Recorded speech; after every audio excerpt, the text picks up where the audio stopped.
Well, guys, we have a lot on the plate. Of course, as you can see, you need to come up with advice. There are so many Africans who live in the diaspora, for example.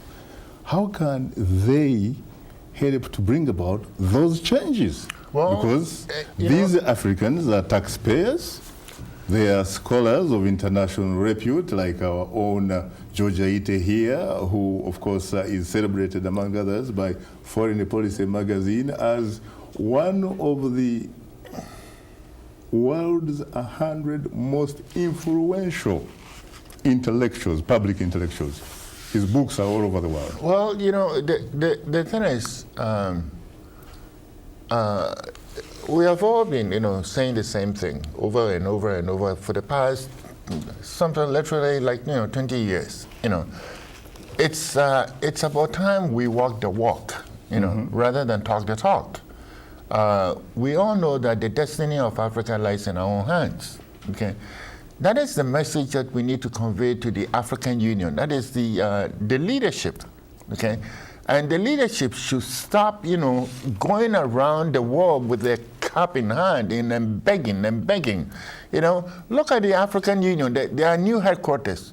They couldn't build it itself. It was China which built it for them. In fact, Thabo Mbeki, former president of South Africa, is on record saying, wait a minute, how come the AU is in fact run by funds from outside? Yes. From European Union, from the United States, from China. Yes. So why are you appealing to the African Union, which in fact even politically does not have sovereignty? It has no sovereign status. Okay, Lord, so let's clean up the African Union, okay? Why don't we make a requirement? If you're going to promote democracy, then African Union should be made up of only members that are democratic. Why don't we start from there? And why don't we start in insisting that those who do not pay their dues should be kicked out of the African Union? Why don't we enforce things with our own rules, for example, and make the African Union stronger?